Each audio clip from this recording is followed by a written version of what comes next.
අයිබෝන් තෙරුවන් සරණයි සියලු දෙනාටම. ශ්‍රද්ධා රූපాని මනුපියස තුලින් අද අපි මුණ ගැහෙන්නේ ඔබට වැදගත් කාරණාවක් පිළිබඳව පැහැදිලි කර දෙන්න. අපි ලෙඩවීම සාමාන්‍ය ස්වභාවිකයි නේද? අපි ඕනෑම මොහොතක ලෙඩ වෙන්න පුළුවන් කමක් තියෙනවා. ලෙඩවීම ඔබට මට අප සියලු දෙනාටම උරුම කාරණාවක්. නමුත් සමහර රෝග තියෙනවා ප්‍රතිකාර අරගෙන සුවපත් කරගන්න පුළුවන් රෝග. ගොඩක් දෙනෙක් මේ කාරණා පිළිබඳව නිවැරදිව දැනුවත් බව නැති නිසා සමහරලාට දීර්ඝ කාලීනව පීඩා විඳින්මින් ඉන්නවා. අපි ඕනෑ තරම් දැකලා තියෙනවා.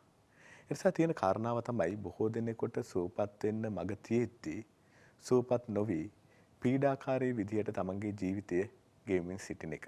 ඉතින් ඒ පිළිබඳව දැනුවත් කරන්න අද මනුපියසේ අපි මේ කාලේ වෙන් කරගන්නවා ඔබට. ඒ නිසා ශ්‍රද්ධා රූපానిයත් එක්ක එකතු වෙලා ඉන්න ඔබට අද අපි මේ කතා කරන කාරණාව බොහොම වැදගත් වේවි. අද අපි කතා කරන්නේ සෙම තත්ත්වයේ පිළිබඳව. පීඩාකාරී සෙම තත්ත්වයේ පිළිබඳව. ඒ වගේම තමයි මේකත් එක්කම අපිට කතා කරන්න තව රෝග ගණනාවක් තියෙනවා. විශේෂයෙන් හතිය වගේ තත්ත්වයන්, සොටු දියරේ ගැලීම, සෙම් ප්‍රතිශ්‍යාව, කිවිසුම් යෑම මේ විදිහට ගත්තට පස්සේ මේක ටිකක් අපිට වැඩිපුර කතා කරන්න පුළුවන් අවස්ථාවක් තියෙනවා. හැබැයි මේ සියල්ලම එකට එක බැඳී පැවතිලා බොහෝ දෙනෙක් මේ නිසා පීඩා විඳින්මින් ඉන්නවා. විශේෂයෙන් ලොකු කුඩා කවුරුත් අපි දැන් ඇහුවොත් එහෙම පාසල් යන වයසේ දරුවෝ ඇහුවොත් ඒත් සෙම තත්ත්වයේ තියෙනවා. හතිය තියෙනවා. වැඩිහිටි අය ගත්තත්, මැදි වයසේ අය ගත්තත් මේ වගේ තත්ත්වයක් තියෙනවා. ඒ නිසා අද හිතුවා අපි ඒ පිළිබඳව කතා කරන්න. ඒ වෙනින් අපිත් එක්ක එකතු වෙන්න කියලා මම ආරාධනා කළා. පාරම්පරික දේශීය වෛද්‍ය ධම්මික ප්‍රදීප් ප්‍රේමරත්න වෛද්‍යතුමන්ට. අයිබෝන් වෛද්‍යතුමනි. අයිබෝන්. වෛද්‍යතුමන් එක්ක එකතු වෙලා අද දවසේදී අපි කතා කරන්නට සූදානම් මේ තත්ත්වයේ පිළිබඳව. කොහොමද පාලනය කරගන්නේ, මේක සූපත් කරගන්නේ කොහොමද, මේකට තියෙන මඟ මොකක්ද කියන කාරණේ පිළිබඳව අපි කියන්න ලෑස්ති. ඊට කලින් වෛද්‍යතුමනි ඔබතුමා පිළිබඳව කතා කරද්දී දැන් ධම්මික ප්‍රදීප් ප්‍රේමරත්න වෛද්‍යතුමාගේ නම කියද්දිම වීදාගම වෙදපරපුර පිළිබඳව කියවෙනවා. ඒ නිසා මම කැමතියි ඔබතුමා වෛද්‍ය ශාස්ත්‍රයට පිවිසුන ආකාරය පිළිබඳව යම් පැහැදිලි කර ගැනීමක් කරලා ඊට පස්සේ අපේ සාකච්ඡාවේ අපි කතා කරන සෙම් රෝග පිළිබඳව කතා කරන්න. ඔව්. අමිල මහත්තයා ඇත්තටම අපේ වේද පරම්පරාවේ නම වීදාගම වෙද පරම්පරාව. ඉතින් මේ වෙදකම මම ඉගෙන ගත්තේ මගේ සීයාගෙන්. සීයාගේ නම WD පියදාස. එතකොට සීයා මාතර ප්‍රදේශයේ තමයි උප්පත්තිය ලැබලා තියෙන්නේ. ඉතින් ඊට පස්සේ කුරුණෑගල ප්‍රදේශයේ වගේ රටේ බොහෝ ප්‍රදේශවල සීයා ප්‍රතිකාර කටයුතු සිද්ධ කළා. ඉතින් අවසානයේ සීයාගේ වෙදකම කරන්න මටත් ලොකු පිනක් පහළ වුණා. සීයාත් එක්ක මේ වෙදකම ඉගෙනගෙන මේ වෙනකොට සමාජයට මේ වගේ ලොකු සේවයක් මේ කරන්න. ඉතින් සීයාගෙන් ඉගෙනගත්ත වෙදකම තමයි මම මේ දැන් අද වෙනකොට බොහෝ පිරිසකගේ යහපත පිණිස මේ කරගෙන යන්නේ. ඉතින් විශ්වවිද්‍යාලයට ඇතුළත් වුණා. විශ්වවිද්‍යාලයට යන්න පෙර ආතුව මම සාමාන්‍ය මාස කිහිපයක් සීයාගාව ඉගෙන ගත්තා. ඒතර විශ්වවිද්‍යාල කටයුතු කරගෙන යනකොට මට පුළුවන් වුණා එහිදී මගේ යාළුවෝ කීප දෙනෙක්ට එහෙම මම ප්‍රතිකාර කරා. මොකද අර පොඩි කාලයක් ඉගෙන ගත්තට ඒ ගිහින් තියාගත්ත තෙල් බෙහෙත් වලින් මට මගේ හදිසි අවස්ථාවල රෝගීන් සුව වුණා යාළුවෝ. ඒ විශ්වවිද්‍යාලයේ ඇත්තටම වැකේෂන් එකේ තමයි මම සීයාගාවට ආවේ නැවත මේ ඉගෙන ගන්න ආසාවක් ඇති වෙලා. ඉතින් නමුත් සීයාට වයස 86ක් මම නැවත සීයාගාවට එනකොට. ඉතින් සීයාගෙන් පස්සේ කෙනෙක් නෑ මේ ප්‍රතිකාර කරන්න. ඉතින් එතකොට විශ්වවිද්‍යාලයේ ජීවිතය අතහැරලා මේ රෝගීන්ගේ සුවපත්භාවය පිණිස ඉතින් මුළු ජීවිත කාලෙම කැප කරන්න මේ රස්සාව තෝරගත්තා මම. ඒ නිසා දහස් ගණනින් වූ මිනිසුන්ගේ ජීවිත සුවපත් කරන්න මේ වීදාගම වෙදපරපුරෙන් රැගෙන ආපු මේ වෛද්‍ය උරුමයත් වෛද්‍යතුමන් ඉගෙන ගත්ත දේත් එකතු කරලා බොහෝ දිනකට මේ වෙනකොට සුවපත්භාවය වෙනුවෙන් උදව් කරමින් ඉන්නවා. විශේෂයෙන් වෛද්‍යතුමනි දැන් මේ කාලෙත් දැන් අපි ආය පාරක් කොවිඩ් වසංගතය පිළිබඳව යම් යම් ආකාරයෙන් කතා කරමින් පවතිනවා. පුංචි එළිය අපිටපත් වෙනවා. නැවත වතාවක් මේ වගේ තත්ත්වයක් ඇති වෙන්න පුළුවන්ද කියන එක විශේෂයෙන්ම ගෝලීය වසංගත තත්ත්වයක් එක්ක. මේ නිසා අපි වැඩිපුර ප්‍රතිශක්තිකරණය පිළිබඳව කතා කරන්න නැවත වතාවක් අපිට කාලය ඇවිල්ලා තිනවා. අපිට මතකයි දැන් පසුගිය වතාවේදී අපි ප්‍රතිශක්තිය වඩවන ආහාර ගන්න එක, බෙහෙත් ගන්න එක අපි අකණ්ඩව කරපු හින්දා සමහර විට රටක් විදිහටත් අපිට යම් තැනකට එන්න පුළුවන් කමක් ලැබුණා. මෙවරත් යම් විදිහකට අපිට මේකට පෙර සූදානම් වීමක් විදිහට අපිට මේ ප්‍රතිශක්තිකරණය අපේ ඇඟ තුළ රැක ගැනීම ඉතාමත් වැදගත් වෙනවා. ඒ නිසා වෛද්‍යතුමනි මේ මම කැමතියි දැනගන්න ඇත්තටම මේ ප්‍රතිශක්තිකරණය වගේ දෙයක් ඇයි අපි වර්ධනය කරගෙන තියාගන්න ඕන? අතන අමිල මහත්තයා දැන් ප්‍රතිශක්තිකරණය කියලා කියන්නේ බොහොම කෙටියෙන් සරලව කියනවා නම් මේ රෝගයකට ඔරොත්තු දෙන්න අපේ හැකියාව වර්ධනය කරගන්න එක. ඉතින් ඒක උප්පත්තියෙන් සාමාන්‍ය සතා සිව්පාවගේ පවා මේක තියෙන දෙයක්. ඉතින් නමුත් මේකට අපි ප්‍රතිශක්තිකරණ වර්ධනය කරගන්න අපි ගන්න ආහාර පාන අපේ පැවැත්ම මේ හැමදේම බලපානවා. ඉතින් එතනදී දැන් හොඳ ආහාර වේලක් අපිට ලැබෙනවා නම් පෝෂ්‍යදායී ආහාර වේලක් එක්ක අපේ ශරීරයේ අපි નિયમિત අපේ ව්‍යායාම පද්ධතියක් අපිට ලැබෙනවා නම් ඉතින් මේ දේවල් එක්ක අපි ගන්න ආහාර පාන වල තියෙන පෝෂණය අපිට නිසි පෝෂණය ලැබෙනකොට මේ එදිනෙදා වැළඳෙන රෝගවලට අපිට රොතු දෙන්න හැකියාව ලැබෙනවා. ඉතින් මේක දුර්වල වුණොත් වෙන්නේ සාමාන්‍ය සුළු රෝගී තත්වයකදී පවා ඒක බොහොම දරුණු මට්ටමකට යන්න පුළුවන්. ඉතින් අනිවාර්යෙන් කෙනෙක්ගේ දැන් ශරීර ශක්තිය වගේම මේ ප්‍රතිශක්තිකරණ මට්ටම මේ ප්‍රතිශක්තිකරණ පද්ධතිය ශක්තිමත් කර ගැනීම උපකාර වෙනවා මේ සමාජයේ අපි කොහොමත් අපි රෝගීන් ස්වභාවයට ගොදුරු වෙන ස්වභාවයක් අපේ ශරීරයේ තියෙනවා. ඉතින් එතනදී ඒ රෝග වලට ඔරොත්තු දෙන්න පුළුවන් බොහොම පහසුවෙන් තමන්ගේ ප්‍රතිශක්තිකරණය අපි වර්ධනය කරගෙන තියෙනවා නම්. ඒ නිසා මම හිතන්නේ ඒ වෙනුවෙන් ඔබට උපදෙස් අපිට වැඩසටහන අතරතුරේ ගන්න පුළුවන් කමක් තියෙනවා. වෛද්‍යතුමී අද ඇත්තටම අපි මාතෘකාව විදියට තබා ගත්තේ මේ පීඩාකාරී සෙම තත්ත්වය පිළිබඳව කතා කරන්න. මම අර පූර්විකාව කිව්වා වගේම බොහෝ දෙනෙක් පීඩා විඳින රෝග තත්ත්වයක් අපි අහන ගොඩක් දෙනෙකුට මේ තත්ත්වය තියෙනවා වෛද්‍යතුමනි. එකක් තමයි උදේ නැගිටින්න බෑ කිවිසෙම යනවා. හිස බර ගතිය තියෙනවා. එහෙම නැත්නම් සොටු දියර ගලනවා. දැන් ගොඩාක් වෙලාවට පාසල් යන දරුවන්ගෙන් ඇහුවොත් උදේ නැගිටලා පාඩම් කරන්න බැරි තත්ත්වයක් තියෙනවා. ඊට පස්සේ වැඩිහිටි කෙනෙක්ගෙන් ඇහුවත් රැකියාවට යන්න බැරි තත්ත්වයක් තියෙනවා. හැබැයි මේක ගොඩක් දෙනෙක් සමහර වෙලාවට නිවැරදි ප්‍රතිකාර ගන්න නැහැ. සමහර කෙනෙක් Tamanට නිවැරදි ප්‍රතිකාර ලැබිලා නැති නිසා සමහර විට මේ තත්ත්වය අකණ්ඩව තියාගෙන ඉන්නවා වෙන්න පුළුවන්. ඒ නිසා වෛද්‍යතුමනි මම කැමතියි දැනගන්න ඇත්තට මේ සෙම වගේ රෝග මේ ගණයේ රෝග අපි අර සඳහන් කරපු රෝග තත්ත්වෙන් ඇති වෙන්න හේතු මොනවාද සහ ඇති වෙන්නේ කොහොමද? මිල මහත්තයා ඇත්තටම දැන් සමාජයේ දැන් අපි සාමාන්‍ය මනුස්ස ස්වභාවය තමයි මේ ශරීරයේ අපි දන්නවා මේ වාපිත් සෙම අපේ ශරීරයේ තියෙන දෙයක්. මොකද ශරීරයේ පැවැත්මට සාමාන්‍ය ක්‍රියාකාරීත්වයේදී දැන් මේ සෙම කියන එක අත්‍යවශ්‍ය කාරණයක්. මොකද දැන් සෙම තත්ත්වයක් කියලා අපිට රෝගයක් විදිහට අපි අඳුරගන්නේ මේක කෝපවීමක් සිද්ධ වුණොත්. නැත්තම් ඇත්තටම අපේ ශරීරයේ පැවැත්ම රඳාපවතින ප්‍රධානම පිටුවහලක් ලබා දෙනවා මේ සෙම තත්ත්වයත් එක්ක. ඒ කියන්නේ මේ සෙම කියන කොටස. එතකොට ඒක අපි දැන් ත්‍රිධාතු විදිහට අපි සලකනවා මේක. ඒ කියන්නේ ශරීරයේ පැවැත්ම ශරීරය ආරක්ෂා කරන්න අපේ ප්‍රතිශක්තිකරණය එතකොට ශාරීරික ක්‍රියාකාරීත්වයට දැන් අමිල මාත් අපි දන්නවා දැන් ශරීරයක් දැන් සාමාන්‍ය කුඩා මැෂින් එකක් වගේනේ මේක. දැන් සාමාන්‍ය මැෂින් එකක් අපි දන්න වාහනයක් කියමු වාහනයක් වැඩ කරනකොට වාහනයක් ගමන් කරනකොට මේක රත් වෙනවා. ඒ වගේ මේ ශරීරය අපිට නොදන්නා වුණාට ආහාර ජීර්ණ පද්ධතිය ශ්වසන පද්ධතිය මේ සියලු පද්ධතීන් ක්‍රියාත්මක කරනකොට ශරීරයේ උෂ්ණත්වයක් ඇති වෙනවා.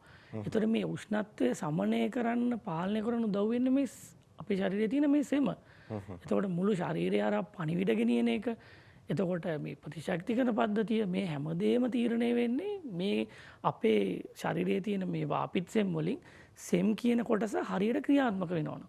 නමුත් මේක දූෂිත වුණොත් මේක ආසාදනීය තත්ත්වයකට පත් වුණොත් තමයි මේ අපි මේක රෝගයක් විදිහට අපි දකින්නේ.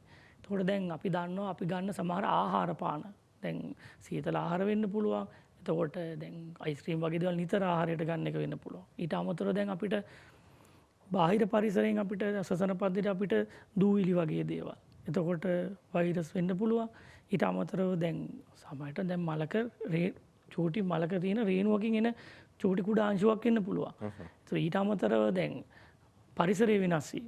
අපි තුමු දැන් සීතල කාලේට ගොඩක් අයට මේ සෙම ඇවිස්සෙනවා. ඊට පස්සේ කෙනෙක් කරන වෘත්තිය දැන් අපි දන්නවා දැන් සමහරු දැන් ඩස්ට් එකත් එක්ක වැඩ කරනකොට අනිවාර්යෙන් එතකොට ඒ කෙනාට මේ සෙම් තත්ත්වය දූෂණය වීමක් ලක් වෙන්න පුළුවන්. ඒත් එක්ක තමයි ඒක රෝගයක් විදිහට මතුවෙන්නේ. ඉතින් අපි වෛද්‍යවරු විදිහට මේ ඖෂධ තියෙන්නේ ඒ වගේ වෙලාවට ඒක සමනය කරන්න. නැත්තම් සෙම කියන එක නැති ජීවිතයක් අපිට කවදාවත් ලබා ගන්න බෑ. මොකද වාපිත් සෙම් කියන එක මේ ශරීරයේ තියෙන දෙයක්. අපි ඒක දූෂණය වුණාට පස්සේ ඒකට අදාළ කරන ප්‍රතිකාර අපිට කරොත් අපිට අනිවාර්යෙන් සාමාන්‍ය ජීවිතේ බොහොම පහසුවෙන් ඉන්න පුළුවන්. ඒ නිසා දැන් වෛද්‍යතුමනි දැන් ඔබතුමා දන්නවා ඇති ඔබතුමා දහස් ගණනක් රෝගීන් සුවපත් කරනවා සහ ඇත්තටම මේ රෝග තත්ත්වයන් පිළිබඳව එන්නේ ඔබතුමාටනේ. කියන්නේ ඇවිල්ලා මෙන්න මේ ලක්ෂණ තියෙනවා මෙන්න මේවා තියෙනවා මෙන්න මේ නිසා අපිට අමාරුයි කියන කාරණේ පිළිබඳව දැන් මේ සෙම වගේ තත්ත්වයක ලක්ෂණ විදියට අපිට හඳුනා ගන්න දැන් ඔබතුමා කිව්වා අපේ යම් විදියකට මේ සමතුලිත කරගන්න යම් ප්‍රමාණයක් ඕන. හැබැයි දැන් ඔබ කියනවා වගේම දැන් මේක වැඩි වෙනවා නම් එහෙම නැත්නම් කෝප වෙනවා නම් මොන වගේ ලක්ෂණද අපිට මතුවෙන්නේ සහ ප්‍රතිකාර ගන්න ඕන අවස්ථාව මොකක්ද? ඔව් දැන් අපිට මත ඇත්තටම අපි දන්නවා දැන් සාමාන්‍ය කෙනෙකු දෙන්න නැගිටිනවා. අපි දිනදා වැඩ කටයුතු ටික කරගන්නවා, පාඩම් කරනවා. ඒක සාමාන්‍ය ජී රස්සාවට යනවා. දැන් අපි හිතමු දැන් කෙනෙක් උදේ නැගිටිනකොට නැගිටින්න බෑට කිඹු හුයනවා නතර වෙන්නෙම නැතුව. ඊට පස්සේ ඔළුව එකක්කොම අපි දන්න බිම් බලාගෙන වැඩ කරන්න බෑ මේ ඔළුව රිදෙනවා මේ. ඒ කියන්නේ හිස් කබලෙසම පිරීලා. ඒතර කෙනෙකුට දැන් සාමාන්‍ය ජීවිතේ හොඳට වැඩ කරපු කෙනෙකුට ශරීරයේ මේ වගේ වෙනස් වීමක් වෙනවා කියන්නේ දැන් ඒ කියන්නේ සෙම්කෝපොයිමක් යට සිද්ධ වෙලා තියෙනවා.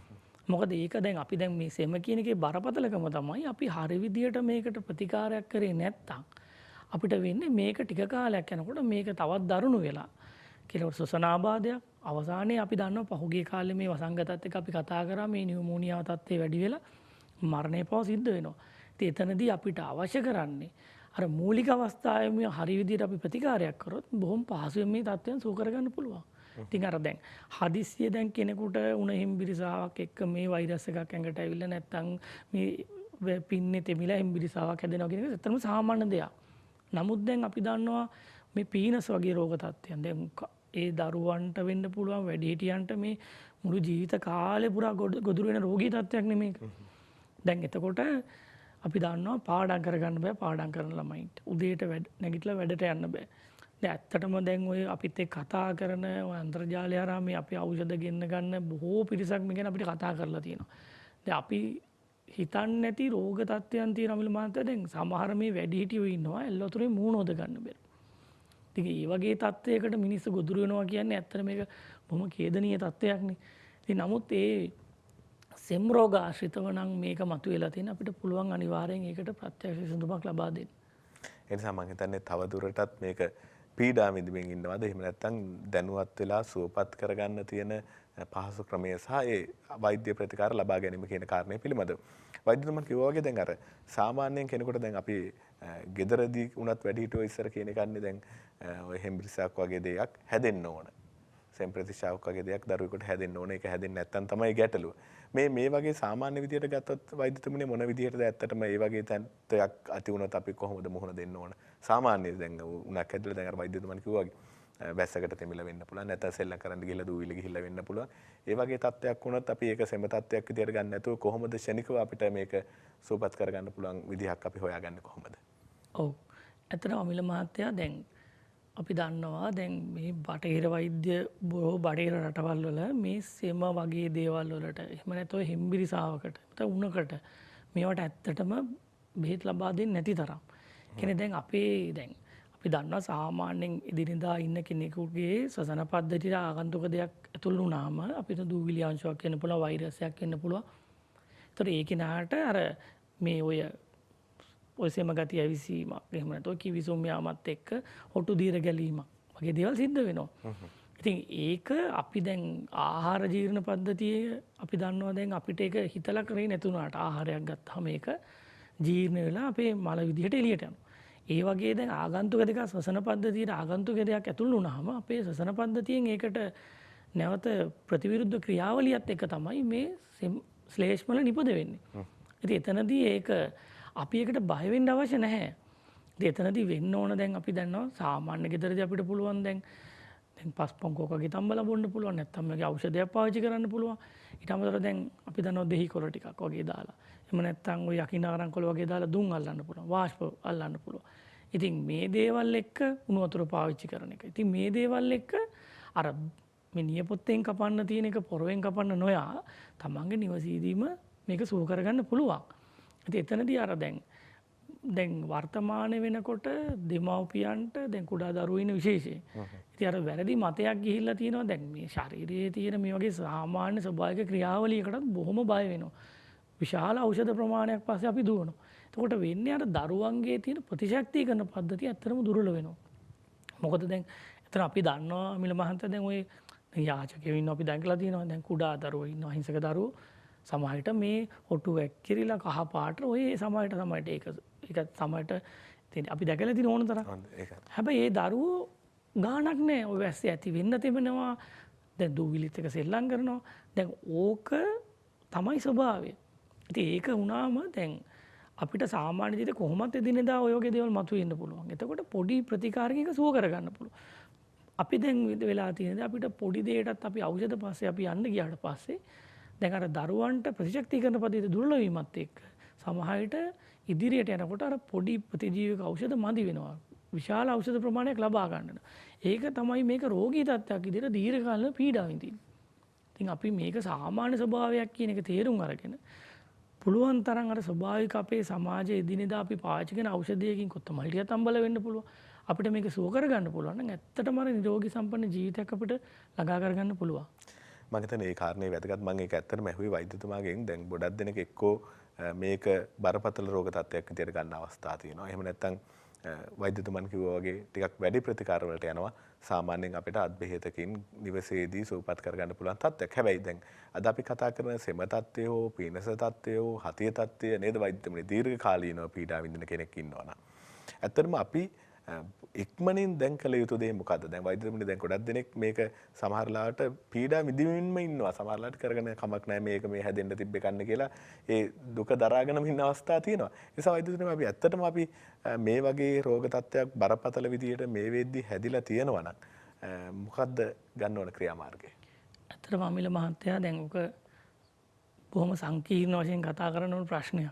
දැන් අපි මොකද දැන් මේ වෛද්‍ය ජීවිතේ මට දැන් මේ මගේ ඇත්තට මේ විදාගමේ ජීවශක්තිය ඖෂධ නිෂ්පාදනයත් එක්ක බොහෝ පිරිසක් අපිට කතා බහ කරනවා. හවස අපි වෙලාවක් දීලා තිනවා. ඉතින් මේ රෝග වලින් මේ සෙම් රෝග තත්ත්වයන්ගෙන් පීනස මේ හතිය මේ වගේ රෝගී තත්ත්වයන්ගෙන් මිනිස්සු පීඩා විඳින එක අපි පුදුම විදියට දැකලා තියෙනවා. සමහර පවුල් පිටින් මානසික වැටිලා තියෙනවා. දැන් සමහර දරුවෝ ඉන්නවා මාස 6 නාවල නැහැ. එතකොට අයිස්ක්‍රීම් එකක් ආපු නැතුව අහිංසක දරුවෝ ඉන්නවා. එතකොට පාඩම් කරගන්න බෑ. එක තාත්තා කෙනෙක් මට මතකයි කතා කරා. ඒ තාත්තා ඇඬුවා ඇත්තටම මේ අපේ ඖෂධ ප්‍රතිකාරයත් එක්ක සුව කරගෙන ඒ දරුවා අවුරුදු 2ක් තිබිලා තිනවා කැස්ස. එතකොට විවිධ ප්‍රතිකාර කරලා තියෙනවා. අවුරුදු 7න් පටන් ගත්ත කැස්ස අවුරුදු 9ක් වෙනකම් මේ දරුවා පුදුම විදිහට පීඩාව විඳලා තියෙනවා. එළි වෙනකම් ඇහැරලා ඉඳලා තියෙනවා. ඉතින් මේ ඖෂධය පාවිච්චි කරලා වේල් 2-3ක් යනකොට මේ දරුවට කැස්ස හොඳ වෙලා තියෙනවා. ඉතින් අර දැන් මගේ අංශයෙන් දැන් ඇත්තටම විවිධ ප්‍රතිකාර තියෙනවා. අමිල මහත්තයා දැන් ආයුර්වේද ප්‍රතිකාර තියෙනවා. විවිධ ප්‍රතිකාර කර්ම තියෙනවා. ඉතින් එතනදී දැන් මගේ පැත්තෙන් මමට කියන්න තියෙන ඇත්තටම මේ ඖෂධය මම නිෂ්පාදනය කරේ ඇත්තටම ওই පහුගිය කොවිඩ් සංගතයත් එක්ක. ඉතින් ඒකට මම අවශ්‍ය කරන සියලු අවසරය මම ලබා ගන්නත් එක් මම මාධ්‍යවල කිසි තැනක කතා කරේ නැහැ. නමුත් ඒ අවසරය ලබා ගත්තට පස්සේ ක්‍රමානුකූලව මේ ඖෂධය ගැන අපි මිනිස්සු දැනුවත් කරා. පවුලේ හිතවතුන් අමිල මහත්තයා දැන් මගේ නේවාසික රෝහලේ දැන් මගේ කොන්දේ අමාරුවට ප්‍රතිකරණ රෝගීන් සාමාන්‍ය මේනොට 30ක් වගේ ඉන්නවා. ඒතර මේ නේවාසික රෝගීන් සේවක මණ්ඩලය පවුලේ හිතවතුන් ඉතින් අපි හැම දිනාටම මේ ඖෂධය දෙනකොට ඉතින් අදාහ ගන්න බැරි ප්‍රතිඵල මේ ඖෂධය අපිට තියෙන කිය බව අපිට ප්‍රත්‍යක්ෂ වුණා. ඉතින් එතනදී අපේ පවුලේ අපි දන්නවා දරුවෝ ඉන්නවා උදේට අපේ අක්කලා ගේම උදේට නැගිට ගන්න බෑ. රැයට සමහරට පෙත්තක් බීලා තමයි නිදාගන්නේ. මොකද උදේ නැත්තම් කිඹුන් යනවා. ඉතින් මේ හැම දිනාටම ඔය තිබ්බ රෝගී තත්ත්වයන්ගෙන් ගලව ගන්න ලැබුණ අපිට මේ ඖෂධය. ඉතින් මේ අවුරුදු ගාණක් තිස්සේ මේ ඖෂධය දැන් අපි හැමෝටම ලබා දෙනවා. ඉතින් අර ඔය වගේ මම කියපු දැන් පාඩම් දැන් ඇත්තටම දරුවෙක් ඉන්න අම්මා කෙනෙකුට අපි දන්නවා කුඩා දරුවෝ වුණ කෙනෙක් කැමති අයිස්ක්‍රීම් එකක් ගන්න. නමුත් ඒ දරුවට අයිස්ක්‍රීම් එකක් අපිට කන්න දෙන්න වෙන්නේ නැහැ කියන්නේ ඇත්තටම ඉතින් ඒක අර ලොකු අසරණ වීමක් නේ. දැන් ඇත්තට ආදරේ නැතිකම නෙවෙයි. නමුත් දැන් දරුවා කොච්චර ඉල්ලුවත් අපි දන්නවා මේක නතර වෙන්නේ සමහර විට හොස්පිටල් එකේ නෙබියුලයිස් කරලා. නැත්නම් නියුමෝනියාව තත්ත්වයකට ඇවිල්ලා. ඉතින් අර අපිට ඒකෙන් ගලව ගන්න අපිට ලැබුණා ලක්ෂ සංඛ්‍යාත කුඩා දරුවෝ වැඩිහිටියෝ මේ රෝග තත්ත්වයන්ගෙන් පීඩා විඳලා ඉතින් මේ ඖෂධය ලබා දීලා. දැන් වීදාගමේ ජීව ශක්තිය ඖෂධය දැන් ඔබතුමා නිෂ්පාදනය විශේෂයෙන් මතකයි අපිට දැන් පසුගිය කොරෝනා වසංගතයේ පැවතිච්ච කාල සීමාවේ මේක එතකොට ප්‍රතිශක්තිකරණය වර්ධනය කරන ඖෂධයක් විදිහට වෛද්‍යතුමනි නිෂ්පාදනය වෙලා තියෙන්නේ කොහොමද? දැන් අමිල මහත්තයා දැන් ඇත්තටම දැන් ප්‍රතිශක්තිකරණ වර්ධනය කියන එක අපි මුලිනුත් කතා කරේ. දැන් රෝගවලට ඔරොත්තු දෙන්න ඕන. දැන් අපි දන්නවා අපි දැන් කොත්තමල්ලි පාවිච්චි කරනවා. කෝපි, තේ මේවා නිකන් හැමදාම අපි එදිනෙදා පාවිච්චි කරන ද්‍රව්‍යයන් පාන වර්ග. ඉතින් එතනදී දැන් මේ ඖෂධය දැන් මේකේ සංග්‍රහ ඇතුළත් වෙන්නේ ඉඟුරු, ගම්මිරිස්, තිප්පිලි, කොත්තමල්ලි, වෙනිවැල් ගැට, පත්පාඩගම්, අරත්ත කුරුඳු. දැන් මේක තමයි ඇත්තටම ওই සාමාන්‍ය ප්‍රතිශක්තිකරණයට සාමාන්‍ය මේ වගේ රෝගී තත්ත්වයන්ගෙන් ගොදුරු වෙන අයට මුදව ගන්න තියෙන සාමාන්‍ය මේ ඖෂධ වර්ගනේ. නමුත් අපිට මාතෘ මේ ඖෂධය ඇත්තටම මං විසින් නිෂ්පාදනය කරේ. ඒතර මේ ඖෂධයේ දැන් මේකේ තියෙන එක සංකලනයක්. ඉතින් ඒක වාර විශාල ප්‍රමාණයක් පරීක්ෂා කරලා පොඩි තරහාදියක් තිබුණා. ඉතින් ඒක හැමදේම සමාන අනුපාත නැහැ. ඉතින් ඒක අනුපාත වලට කලවම් කරලා මේ ඖෂධය හදලා තියෙන්නේ. ඉතින් ඒ ඖෂධයේ මෙච්චර විස්මිත ගුණ තියෙන්නේ ඒකයි.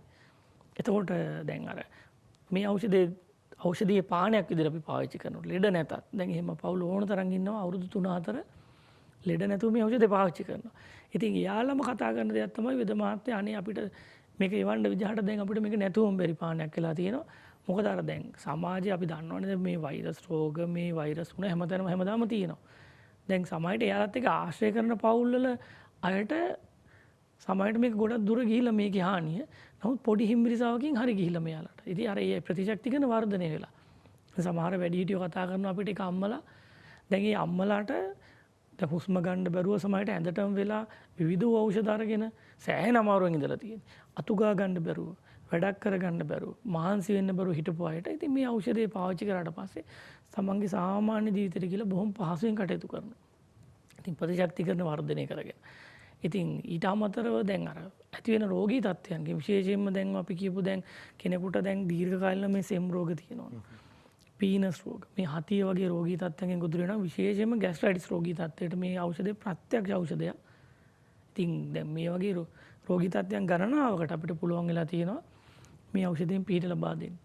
ඒ නිසා මම හිතන්නේ බොහෝ දෙනෙක් විශේෂයෙන් මේ ඖෂධය පාවිච්චි කරලා භාවිත කරලා තමන්ගේ සුවපත්භාවය ඇති කරගෙන තියෙනවා විතරක් නෙමෙයි තව කෙනෙකුට මේ පණිවිඩය දෙන ගමන් ඉන්නවා සුවපත්භාවය ඇති කරන්න. දැන් වෛද්‍යතුමනි දැන් මේක පාවිච්චි කිරීම දැන් කෙනෙකුට ප්‍රතිකාරයක් ගනිද්දි කොච්චර කාලයක් මේක පාවිච්චි කරන්න ඕනද? ඔය වගේ එන ගැටලුනේ මේක පාවිච්චි කරන්න පහසුද? මම රැකියාවට යනවා නම් කොහොමද මේක පාවිච්චි කරන්නේ? නැත්නම් පාසල් යන දරුවෙක් නම් කොහොමද පාවිච්චි කරන්නේ? ලොකු කුඩා අයට මේක පාවිච්චි කරන්න පුළුවන්ද? ලොකු අයට දෙන එක පොඩි අයට දෙන එක හොඳද? දැන් ඔය වගේ ගැටලු ගන්නාවක් තියෙනවානේ. ඒ නිසා වෛද්‍යතුමනි යම් පැහැදිලි කරගැනීමක් කරන්නට ඕන අපි මේ ප්‍රතිකාරය මොන විදිහටද ලබා ගන්න ඕන කියන එක පිළිබඳව. අමිල මහත්තයා දැන් ඇත්තටම දැන් මේක ඖෂධීය පානයක්නේ. ඊට අමතරව දැන් මේක නියමිත පරීක්ෂණ සිද්ධ කරලා ආයුර්වේද දෙපාර්තමේන්තුවේ අපි අවසරය අපි ලබාගෙන තියෙනවා. ඒ කියන්නේ වෛද්‍යවරු ලවා රෝගීන්ට ලබා දීලා අපි මේක ඔප්පු කරලා තියෙනවා මේ ඖෂධයේ මේ වගේ ගුණ තියෙනවා. ඊට අමතරව මේකේ හානිදායක කිසිම දෙයක් නැහැ කියලා අපි නියමිත පරීක්ෂණ වාර්තා අපි ලබාගෙන තියෙනවා. ඊට අමතරව ඇත්තටම අමිල මහත්තයා මම දැන් මේ කතා කරන්නේ ලක්ෂ සංඛ්‍යාත පිරිසක් එක්ක මම මේ කතා කරලා බොහොම මිනිසුන්ට තියෙන අනුකම්පාව නිසාමයි අදත් මේ ඇවිල්ලා අපි මේ කතා කරන්නේ. මොකද මේ වගේ රෝගවලින් පීඩා විඳින අයට අපි මේ ලබා දුන්න සහනය අපිට පුළුවන් තව ලක්ෂ සංඛ්‍යාත පිරිසකට මුළු ලෝකෙටම දායාද කරන්න. ඉතින් එතනදී මම දන්න දැන් මගේ පෞද්ගලිකව මගේ පොඩි දරුවට මම අවුරුද්දේ ඉඳලා මේ බෙහෙත දෙනවා. ඒතර අපි දන්නවා හිම්බිරිසාවක් ඇදුනාට පස්සේ දැන් ඉස්සර දැන් ලොකු මොකද හදන්න කලින් මට ලොකු දුවට දැන් අවුරුදු 5ක්. ඒතර හැදලා දැන් මම හිතන්නේ අවුරුදු 4ක් වගේ ඇති. ඒතර ඊට කලින් අපිට මතකයි සමහර අවස්ථාවල එයාට පොයි ප්‍රතිජීවක ඖෂධ සෑහෙන ලබා දීපු අවස්ථා තියෙනවා. ඉතින් එයාලට සමහරට අපි බයයි ඒ කාලේ සෙල්ලම් කරන්න දෙන්නේ නැහැ. දැන් මගේ දරුවෝ දෙන්න ඇති වෙනකන් අපි දීලා තියෙන දූවිලි වල සෙල්ලම් කරන්න. ඒතකොට දවසට සමහරට දෙතුන් සැරේ නානවා. සමහරට පොඩි වෙනසක් වෙනකොට අපි මේ ඖෂධය දෙනවා. එතකොට දවස් කිහිපයක් යනකොට ලෙඩේ සුව වෙලා. ඉතින් එතකොට මේ මගේ දරුවන්ට වගේම තමයි ලෝකේ ඉන්න සියලු දරුවන්ට මේකේ යහපත දෙන්න පුළුවන් කියන එකට ප්‍රත්‍යක්ෂයි අපිට. ඒක නිසා දැන් සාමාන්‍යයෙන් ඇත්තටම දැන් ඔය සාමාන්‍ය වෙළඳපොලේ තියෙන පස්පංගුව ලොකු ප්‍රමාණයක් අපි තම්බල බොනවා. එතන පස්පංගුව කියන්නේ හොඳ ඖෂධයක්. ඉතින් ගැටලුවක් නැහැ. දැන් නමුත් ඒකට යම් ඒ කියන්නේ තම්බන්න තියෙනවා කාලයක් වැය කරන්න ඕන. අනිවාර්යයෙන්. ඒ කියන්නේ ටිකක් ඒ කියන්නේ අපිට ඉක්මනින් ගන්න පුළුවන් එකක් නෙමෙයි නේ. අනිවාර්යයෙන්. දැන් මේ ඖෂධය අපි දැන් සියල්ල නියමිත ප්‍රමාණයෙන් කොටලා කරලා හලලා කලවම් කරලා හදලා තියෙනවා. ඒතර අපිට ඕනේ උණු වතුර ටිකකුයි සීනි ටිකකුයි විතරයි. ඒතර මේ ඖෂධය තියෙනවා නම් අපි ඔෆිස් එකට අරන් යන්න පුළුවන්. එහෙම නැත්නම් ගෙදර තියාගෙන පොඩි දරුවෙකුට පව හදාගෙන බොන්න පුළුවන්. ඉතින් එතකොට දැන් අර මේකෙන් සාමාන්‍ය වැඩිහිටි කෙනෙකුට අපිට මත යෝගට් හැන්දක ප්‍රමාණයක්. එහෙනම් ඒ හැඳි භාගයක් තමයි අපි එකපාර ගන්න. ඉතින් උණු වතුර අඩු කෝප්ප භාගයකට මේ ජීවශක්තිය ඖෂධයෙන් තේ හැඳි භාගයක්. නැත්නම් යෝගට් හැන්දෙන් එකක්. සීනි හැන්දක ප්‍රමාණයක් කලවම් කරලා විනාඩි 2ක් තැම්බෙන්න තියලා රස්නේ පිටින් මේ කුරු ටිකත් එක බොන්න තියෙන්නේ. ඉතින් ඇත්තට මේක පෙරන්න අවශ්‍ය නැහැ. දිනෙදා අපි ආහාර පාන වලට ගන්න සාමාන්‍ය අපි කොත්තමල්ලි වෙන්න පුළුවන් ගම්මිරිස් කුරුඳු මේ වගේ දේවල් මේකේ තියෙන්නේ. ඉතින් හානිදායක තත්ත්වයක් නැහැ. ඉතින් සාමාන්‍යයෙන් අපි අවුරුදු 12ට 4 වගේ අතරේ දරුවන්ට අපි යෝගට් හැන්දෙන් භාගයක ප්‍රමාණයක් තමයි අපි දෙන්නේ. එතකොට සාමාන්‍ය අවුරුද්දේ වගේ දරුවන්ට ඇත්තට මම වෙලාව දීලා තියෙනවා සාමාන්‍යයෙන් හවස 5 අතර කතා කරන්න. ඉතින් සාමාන්‍ය යෝගට් ටැන් දෙක කාලක ප්‍රමාණය. වතුර අඩු කෝප්ප කාලකට වගේ දාලා සීනි තියෙන දිබායක වගේ ප්‍රමාණයක් දාලා විනාඩි කිහිපයක් තැම්බුනහම සාමාන්‍ය කලවම් කරලා පෙරලා දෙනවා බොන්න. ඉතින් මේක සාමාන්‍ය මූලික අවස්ථාවල නම් රෝගී තත්ත්වය ටිකක් වැඩි නම් මේ කාලයක් පීඩාව විඳලා තියෙනවා නම් සාමාන්‍ය අපි නිර්දේශ කරන්නේ දවසට 3-4 පාරක් මේක මුලින් පාවිච්චි කරන්න. එතකොට දවස් කීපයක් යනකොට අපිට තේරෙනවා රෝගී තත්ත්වය Tamanට බොහොම පහසුවෙන් දැන් අඩු වෙලා තියෙනවා. එතකොට දවසට 2 පාරක් වගේ පාවිච්චි කරන්න පුළුවන්. ඊට අමතරව සාමාන්‍යයෙන් අපිට දැන් රෝගී තත්ත්වය හොඳටම හොඳ වුණා නම් දෛනිකව තේ එක වෙනුවට පාවිච්චි කරන්න පුළුවන්. කිසිම බයක් නැතුව. ඉතින් අර දැන් ඔබතුමා ඇහුවා වගේ දැන් මේකේ නියමිත කාලයක් තියෙනවද පාවිච්චි කරන්න? දැන් අපි දාන්නවල මහන්තය දැන් වෙළඳපොලේ අන්තර්ජාලයේ මේ වගේ ඖෂධ අලෙවි කරනකොට ගොඩාක් අය කරන දේ තමයි සතියෙන් නිට්ටවට සුවය. එහෙම නැත්නම් ප්‍රත්‍යක්ෂ විසඳුම සතියෙන් ලැබෙනවා කියලා. දැන් ඇත්තටම වෛද්‍යවරු විදියට අපි දැන් මේ ලෝකේ අපි කරන්නේ මේ ලෝකේ රෝගියන්ගෙන් ගලව ගන්න එක අපි කරන්නේ. අපි ලෝකයට යහපත කරන්න ආපු අය. ඉතින් අපි දන්න ඕනම කෙනෙක් ඔය කෙනෙක් දන්නවා මේක ඇත්තට මේ ප්‍රකාශය බොරු කියන එක. දැන් අපි සාමාන්‍යයෙන් කොන්දේ අමාරුවට දෙකම් කරනකොට අපි කියනවා සමහර රෝගීන් නම් මාත්‍ය බාහිර රෝගීන් දිහට සනීප වෙනවා. සමහර රෝගීන් නේවාසික ප්‍රතිකාර කරනවා නේවාසික මාස කිහිපයක් ඉන්නවා සමහරට සති දෙකකින් සනීපෙලා යනවා. එතකොට රෝගයක් සුව වෙන මිල මාත්‍ය රෝගයාට දැන් එකිනෙට අපි කියමු සෙම් රෝග කියලා. දැන් ඔයාට සෙම තියෙන විදිය නෙමෙයි මට තියෙන්නේ. එතකොට ලෙඩු 100ක් આવොත් 100 දෙනාට මේක තිබ්බ කාලය වෙනස්. එයාගේ ප්‍රතිශක්තිකරණ මට්ටම වෙනස්. ඊට අමතරව ඒ කියන්නේ ආහාර පාන රටාව වෙනස්. එයාගේ පරිස්සම වෙනස්. හරියට මේ ඖෂධය පාවිච්චි කරනවද? වෙනස්. ඒතර මේ දේවල් එක බලපානවා මේ රෝගයක් සුව වෙන්න ගත වෙන කාලය. නමුත් එකම දේ තමයි මිල මාත්‍ය දැන් අපි දන්නවා සමහර දැන් මේ මෑතක මට එක රෝගියෙක් කතා කරා අවුරුදු 17ක් මෙයා පීඩාව විඳලා තියෙන සෙම් රෝග තත්ත්වය. සතියට දවස් 2-3 මෙයා මේ බෙහෙත් ගන්නවා. බටහිර ඖෂධ පාවිච්චි කරලා තියෙනවා. ඒත් එයාට සුව වෙලා නැහැ. ඉතින් මට කතා කරලා මට කිව්වා දැන් මම උපදෙස් දුන්නා මේ විදිහට පාවිච්චි කරන්න. ඉතින් මුල් සතිය කතා කරා වෙද මහත්තයා සෙම හොඳටම යනවා. දැන් ඕවා වෙද මිල මහත්තයා දැන් ගොඩක් අය තියෙන ප්‍රශ්න දැන් හිතනවා දැන් සෙම බුරුල්ලා සෙම පිට වෙනවා කියලා. දැන් කෙනෙකුට ඒක ප්‍රශ්නයක්. නමුත් ඇත්තටම අපිට මේක පිටවීමක් වෙන්න ඕන. මේ සෙම දැන් හිස් කබලේ නම් මේ සෙම තැම්පත් වෙලා තියෙන අනිවාර්යයෙන් මේක පිටවීමක් සිද්ධ වෙන්න ඕන. එහෙම නැත්නම් කාලයක් යනකොට අධික හිස රදේ. එතකොට ඔළුව පාත් කරන් වැඩ කරන්න බෑ. මේ වගේ ලොකු හානිදායක තත්යකට ගොදුරු වෙනවා. ඒතර මේ සෙම පිටවීමක් සිද්ධ වෙලා සති දෙකක් විතරට බොහොම පහසුයි මෙයාට. ඉතින් කතා කරලා වෙද මහත්තයා අවුරුදු 17ක් පීඩාව වින්දා. දැන් මට මාසෙකට සැරයක් වගේ පොඩි හිම්බිරිසාවක් හැදෙන්නේ. දැන් මම හොඳට වැඩ කරා යනවා කියලා කතා කරලා තියෙනවා. ඉතින් ඒ වගේ ඔය අවුරුදු 25 ගෑස්ට්‍රයිටිස් තිබිලා සුව කරගෙන තියෙනවා. ඒක අම්මා කෙනෙක් මට මතකයි කතා කරා. එයාට තිබිලා තියෙනවා මොනවද අතු ගන්නවත් බැරුව මහන්සිය. පපුවේ මහන්සිය හති. එතකොට ෆොටෝ එකක් දාලා තිබ්බ මට බෙහෙත් බෝතල් 8 මේක උඩ තියලා ලස්සනට ෆොටෝ එකක් දාලා බෙහෙත් බෝතල් 7ක් පාවිච්චි කළා. ඉතින් යා තමයි මාස 4ක් පාවිච්චි කරන්න නැතිනේ. එතකොට මේ වෙනකොට මං ගෙදර සියලු වැඩ කරනවා. අර අතු ගන්නවත් බැරුව හිටපු අම්මා. එයා මට පණිවිඩය ඉවලා තිබ්බා. ඉතින් හිතන්න මොනවද දැන් අවශ්‍ය කරන කාලේ හරි විදිහට පාවිච්චි කරන එකයි රෝගියෙකුගේ තියෙන යුතුයකම. මොකද දැන් නිශ්චිත කාලයක් නැහැ කිසිම දෙයකට. දැන් ශල්‍ය කර්මයක් නම් එක දවසයි. නමුත් මේක අපි අනිවාර්යෙන් මේක මේ මුලා කිරීමක්, රැවටීමක්, වංචා කිරීමක් නෙමෙයි. මේක තමයි ඕනම ඖෂධයක තියෙන ඇත්ත ස්වභාවය. අපි හිතමු බටහිර ඖෂධයක් උනට පාවිච්චි කරනවා කියලා හැමෝටම මේක දිනට සුව වෙන්නේ නැහැ. සමහර අය දෙපාරක් පාවිච්චි කරන්න වෙනවා. සමහරට එකපාරෙන් හරියන්න පුළුවන්. ඒ වගේ ඉතින් මේ ඖෂධය තමන්ගේ රෝගී තත්ත්වයේ සෙම් රෝගයක් වෙන්න පුළුවන්. හතිය එතකොට මේ පීනස වෙන්න පුළුවන්. එතන මේ අධික මේ සයිනසයිටිස් කියලා මේ හිස් කබලේ සෙම පිරීම වෙන්න පුළුවන්. ගෑස්ට්‍රයිටිස් රෝගී තත්ත්වෙ වෙන්න පුළුවන්. මොන රෝගී තත්ත්වයේ තිබුණත් අපිට හරි විදියට ප්‍රතිකාර කරොත්, හරි විදියට විශ්වාසයෙන් පාවිච්චි කරොත් මේ රෝගී තත්ත්වය සුව කරගන්න පුළුවන්. මම හිතන්නේ හොඳ පණිවිඩයක් ඔබට ලැබෙන්නේ. පීඩාකාරී විදිහට සෙම තත්ත්වය, හතිය, සෙම් ප්‍රතිශ්‍යාව, සොටු දියර ගැලීම, අම්ල පිත්ත රෝගය මේ වගේ රෝග තත්ත්වයන් තියෙනවා නම් ඔබට දීර්ඝකාලීනව පීඩාව විඳලා තියෙනවා නම් ඒකට යම් සහනයක් ලබා දීම වෙනුවෙන් තමයි අද අපි මේ මනුපියසේ සාකච්ඡාව අරගෙන ආවේ. අද දවසේදී අපිත් එක්ක වෙලා ඉන්නේ පාරම්පරික දේශීය වෛද්‍ය ධම්මික ප්‍රදීප් ප්‍රේමරත්න වෛද්‍යතුමන්. මම ඔබට මතක් කළා අපිට අද දවසේදී විශේෂයෙන්ම සෙම රෝග තත්ත්ව පිළිබඳව අපි දැන් කතා කරමින් හිටි. ඒ වගේම විශේෂයෙන්ම කොන්දේ අමාරුව වගේ රෝග තත්ත්වයන් තියෙනවා නම් ඒ හා සම්බන්ධ ගැටලු තියෙනවා නම් අපිට කතා කරන්න පුළුවන් බව 0112 270 280 අපේ මැදිරියේ දුරකථන අංකය. දුරකථනයේ ඔස්සේ රැඳිලා ඉන්නවා රංජන මහත්මයා. ආයිබෝන් ඔබතුමාට. ආයිබෝන්. ඔව් මොකද තියෙන ගැටලුව? මට මේ දැන් අවුරුද්දක් විතර ඉඳන් මේ ටික උගුර බැලන්ටි මේක නාවා. ඔව්. කතා කරන එක තේරෙන්නේ නැහැ.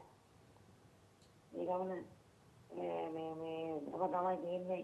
ඊළඟ මේ දොස්තර මාත්‍ර කිව්වේ. ඉතින් මේ වතුර බොන්නම වතුර උගුරක් බොන්නේ. වතුර උගුර කඩනගෙන වතුර උගුර තුන් පාරකට විතර බොන්නේ. රංජන් මහත්තයා දැන් ඔබතුමාගේ බෙල්ල ආශ්‍රිතව වේදනාවක් එහෙම තියෙනවද? බෙල්ල ආශ්‍රිතව වේදනාවක් නැහැ. අත්වලට අමාරුවක් වගේ. අත්වල ටිකක් හිතෙනවා වගේ. ඔව්. එරිදෙනවා කියන්නේ දැන් ඇඟිලි නමන්න අමාරු තද ගතියක් එහෙම තියෙනවද? එහෙම නැහැ. නෑනේ. දැන් ඇත්තටම දැන් ඔබතුමාට පටන් අරන් කොච්චර කාලයක් වෙනවද? දැන් අවුරුදු මාස 9ක් විතර වෙනවා. එතකොට මේ වෙනකම් මොනවද කරපු ප්‍රතිකාර? මම ඉංග්‍රීසි පෙත් පොඩ්ඩක් බීවා. ඔව්. මොනවද කිව්වේ? මේ දෙටි වර්ගයක් දුන්නා. ඉතින් මේ ටැක්ටරේම විරත් එකක් දුන්නා. ටැක්ටරන් ඉච්චා නෑ. ඒ වුණාට මට මේ ලෝකයට මේ කෑම ගිනින්න බෑ. ඒකට කෑම ගන්නවා නම් බත් කට දෙකට තුනකට විතර මොකක් කන්නේ. වතුර බොන්නේ උගුර දෙකට තුනකට. දැන් මොකන්න සමාරුණා. ඔව් දැන් සෙම් රෝග තත්ත්වයක් තේරෙන්නේ. ඔව් සෙම් රෝග තත්ත්වයක් මත ඔබතුමාට දැන් හුස්ම ගැනීම අපහසුාවක් උගුර අපහසුාවක් තියෙනවා නම් මේ ඖෂධය පාවිච්චි කරලා ඔබතුමාට සුව කරගන්න පුළුවන්. නමුත් මාත් ඔබතුමා ඔය කියන විදිහට ඇත්තටම දැන් මේ අවුරුදු මාස 13ක් ඇතුළත ওই මට්ටමට හානි වීමක් තියෙනවා නම් ඊට වැඩිය මොනවා හරි පරීක්ෂණ මට්ටමකට අපිට යන්න වෙයි. මොකද දැන් වෙන අපිට නොපෙනෙන වෙන හානිදායක තත්ත්වයක් තියෙන්න පුළුවන්. ඒක නිසා සුදුසුකම්ලත් වෛද්‍යවරයෙක් මුණ ගැහිලා ස්කෑන් එකක් වගේ කරගෙන බලන්න වෙයි ওই උගුර ආශ්‍රිතව වෙන මොනවා හරි ගැටලුවක් තියෙනවද කියලා. එහෙම බලලා තියෙනවද? ඒක තමයි ඉක්මනටම ඒකට යොමු වෙන්න ඔබතුමා. මොකද මේ ඖෂධයකින් පාලනය කරගන්න බැරි වෙන හානිදායක තත්ත්වයක් තියෙන්න පුළුවන්. මුලින්ම ඒක පරීක්ෂාවට ලක් කරගන්න. අපි එතනින් එහාට අවශ්‍ය වුණොත් මේ ඖෂධය ගෙනගෙන පාවිච්චි කරමු. මට පොඩ්ඩක් මගේ දුරකථන අංකය අරගෙන කතා කරන්නකෝ ඔබතුමා. හරි මම හිතන්නේ පැහැදිලි ඇති. බොහොම ස්තුතියි අපිත් එක්ක සම්බන්ධ වුණාට. ගැටලුවක් තියෙනවා නම් ඔබට පුළුවන් අපිට කතා කරන්න 0112 270 280 අපේ මැදිරියේ දුරකථන අංකේ. වෛද්‍යතුමනි අපි දැන් සෙම රෝග තත්ත්වය පිළිබඳව කතා කරමින් හිටපු හින්දා විශේෂයෙන්ම දැන් කොන්දේ අමාරු තත්ත්වයක් බොහෝ දෙනෙක් පීඩා විඳින රෝග තත්ත්වයක්. විශේෂයෙන් ඇවිදින්න බැරි වෙන අවස්ථා, ඊට පස්සේ බර උස්සන්න බැරි වෙන අවස්ථා, දුරට ගමන් කරන්න බෑ. ටික දුරක් යද්දී කකුලේ වේදනාව වෙනවා. එහෙම නැත්නම් අර අපි කියන්නේ නතර වෙන්න හිතෙනවා. එතනින් එහාට කකුල උස්ස ගන්න බැරි වගේ තත්ත්වයක් නැති වෙනවා. මේ නිසා මේ තත්ත්වෙත් අපි යම් විදිහකට පැහැදිලි කරගත්තොත් හොඳයි කියලා හිතනවා වෛද්‍යතුමනි. ඔව්. ඇත්තටම අමිල මහත්තයා දැන් ඔය උණෙහිම් බිරිසාව වගේම මේ ලෝකේ 80%ක් විතර පුද්ගලයෝ ගොදුරු වෙලා ඉන්න රෝගී තත්ත්වය තමයි කොන්දේ අමාරු කියන්නේ. ඉතින් අපි දන්නවා දැන් ප්‍රතිකාර කරන මේ ඉතිහාසය තුළ 100ත් එක්කත් මම ප්‍රතිකාර කරා. දෛනිකව මම මේ වෙනකොට රෝගීන් මම හිතන්නේ 70000ක් වගේ බලලා තියෙන දෛනිකව. නේවාසික රෝගීන් අමිල මහත්තයා 1300ක් වගේ ඉඳලා තියෙනවා. ඒතර මේ ඉතිහාසයේ දැන් මේ සෙම රෝග ගැන කතා කරා වගේ ඊටත් එහා ලොකු ඉතිහාසයක් තියෙන කොන්දේ අමාරු ප්‍රතිකාරات එක්ක. එතනදී කොච්චරනම් පුද්ගලයන් මේ රෝග වලින් පීඩා විඳිනවද කියලා අපි අත්දැකලා තියෙනවා. ඒ විශේෂයෙන්ම දැන් අපි දන්නවා කුඳුයට පේලියත් එක්ක තමයි අපේ ශරීරයේ පැවැත්ම ඍජුව තියාගන්න එක හැමදේම බරක් වස වෙන එකේ මේක කොන්දේ ශක්තිය බලපානවා. කියන්නේ කොන්ද පරණය කියලා කියන්නේ. දැන් අපි දන්නවා කුඳුයට පේලිය 33ක් තියෙනවා. ඒතර මැදින් සුෂුම්නාව ගමන් කරනවා උඩ මුලේ සිට පහළට. ඒතර ඊට සම්බන්ධ වෙන ස්නායු පද්ධතිය. ඒතර කුඳුයට පේල හරහා තමයි මේක සම්බන්ධ වෙන්නේ. ඒතර බෙල්ල ආශ්‍රිතව නම් අත් දෙකට ස්නායු, තුනට ආශ්‍රිතව මේ කකුල් වලට යන ස්නායු, මේ සියලුම ඉන්ද්‍රයන්ට ස්නායු සම්බන්ධ වෙන මේ කුඳුයට පේලිය හරහා. ඉතින් එතනදී අපි දන්නවා විවිධ වූ හේතු නිසා අපිට වැටීමක් වෙන්න පුළුවන්. එහෙම නැත්නම් බරක් ඔසවල වෙන්න පුළුවන්. ඊට පස්සේ දැන් හදිසි අනතුරක් වෙන්න පුළුවන්. ඉතින් ආමාශගත ප්‍රශ්න වෙන්න පුළුවන්. මේ වගේ විවිධ වූ හේතු නිසා මේ කොඳු ඇට පෙළියට හානි වීම සිද්ධ වෙනවා. ඉතින් විශේෂයෙන් බෙල්ල ආශ්‍රිතව හානි වීමක් සිද්ධ වුණොත් මේ අත්වලට අමාරුයි. ඒතර තුනටි ආශ්‍රිතව සිද්ධ වුණොත් ගොඩක් වෙලාවට කකුලට අමාරුයි. අපි පොදුවේ කතා වෙනවා දැන් මේ සයිටිකා රෝගය ගැන අපි අහලා ඇති ඔබතුමා. ඒ කියන්නේ සයිටික් නර්ව් එකේ තෙරපීම. ගුරුද්‍රසී රෝගය කියලා ආයුර්වේදයේ කතා කරනවා. ඉතින් දැන් අපි දන්නවා අර දැන් ඕනම රෝගයක් කර මං කලින් නියපොත්තෙන් කපන්න තියෙන පොරවෙන් කපන්න යනවා වගේ දැන් තුවාලයකට අපි බෙහෙත් දැම්මේ නැත්තම් ওই තුවාලය අමිල මහත්තයා පැහැවලා සමහරට අංශය අයින් කරන්න උනම් පුළුවන්. විශේෂයෙන් දැන් කොන්දේ මට මතකයි දැන් මේ ඊයේ පෙරේදා මං ගාවට බෙහෙත් ගන්න එක රෝගියෙක් ආවා. මේ යා තේවත්තේ වැඩ කරනකොට එක ගලක් උස්සලා. නමුත් අන්තිමටම මේ මංගාවට ප්‍රතිකාර කරන්න එන්න කලින් අවුරුදු 3ක් ඇඳේ ඉඳලා තියෙන එක තැන් වෙලා. ප්‍රතිකාර විවිධව ප්‍රතිකාර කරලා නමුත් රෝගී සුව වෙලා නැහැ. අවසානයේ ඇවිද ගන්න බෑ යාට. ඒතර අපි දන්නවා මේ වගේ පොඩි දෙයක් සමහරවිට මේ හැමෝම බර උසලා නෙමෙයි මිල මහත්තයා. සමහරවිට කිඹුහුමක් ගිහලා නුවරට ඉද්දි. ඊට අමතරව සමහරවිට නුවරට ටැප් එකක් අරින්න ගිහලා මල් පෝච්චියක් උස්සන්න ගිහලා සමහරවිට වාහනේ පොඩි ගැස්සීමක් වෙලා කකුල ලෙස්සල වෙන්න පුළුවන්. ඒතර මේ පොඩි දෙයක් තමයි මේ රෝගේ පටන් ගන්න. ඒතර අපි එකම දේ තමයි මේකට හරියට රෝගේ සුව වුනේ නැත්තම් මේක විශාල රෝගයක මූලාරම්භය. අපි දන්නවා ඇත්තටම ඒ කියන්නේ මේකේ ඇත්ත ස්වභාවය තමයි මිල මහත්තයා ඇඳෙන් තමයි නතර වෙන්නේ. එනිසා පුංචි බාධා කිරීමක් කරනවා වෛද්‍යතුමනි. අපිට දුරකථනයේ ඔස්සේ ඉන්නවා ඉන්ද්‍රාවතී මහත්මිය එකවරටින්. ආයිබෝන් ඔබතුමියට. ආයිබෝන්. ඔව් ඔබතුමිය ගැටලුව ඉදිරිපත් කරන්න. මගේ මහත්තයාගේ මේ පුරහිස් දෙක මේ පොත්තර වෙදකමක් කරත් එයාගේ මේ ළඟකදී ඉඳලා ඇත්තකෝටු මේ නිකන් වැටෙනවා වගේ වෙනවා කියන හැම වෙලේම මහත්තයා මේ වෙලාවේ ගෙදර නැහැ දෙහිස් ටිකක් ගන්න ගිය පොත්තර ප්‍රතිකාර කරත් එයා දැන් මම ආයුර්වේද දෙවිසුත් කරනවා නිතරම මේ ආයුර්වේද ඒ උනාට හොඳක් නෑ ඒක. ඔව් දැන් අම්මා මේ මහත්තයාට දැන් ඔය අත් හීන්වීමක් වගේ සිද්ධ වෙලා තියෙනවද? අත හීන් වෙලා වගේ තියෙනවද? මහත්තයාගේ අත මේ හීනි කියන්නේ යා කෙස්තු කොහොමද? ඔව්. මේ ඒ උරහිස් දෙකේ තමයි මේ අත කොටු දෙක ඔය මේ විදිහට මේ වගේ. මොනවද යා කරපු රස්සාව මීට කලින්?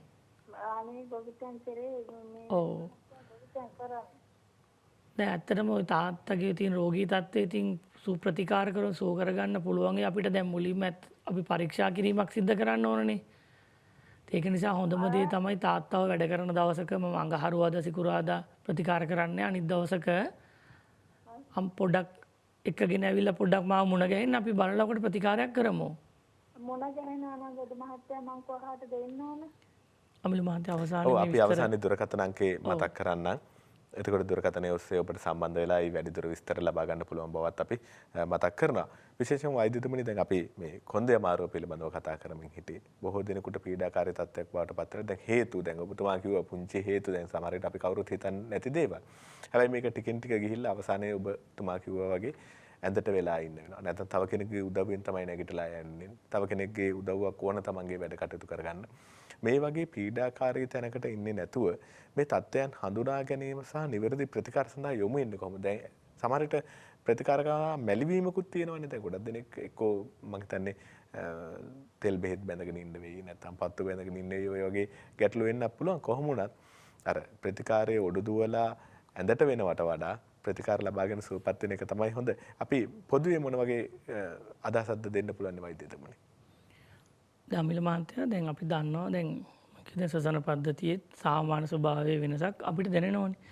ඒ වගේ දැන් හිතන්න දැන් එදිනෙදා වැඩ කටයුතු කරගෙන යනවා. ඔන්න දැන් අපිට ඉඳගෙන ඉඳලා නැගිටින්න අමාරු වෙන්න පුළුවන්.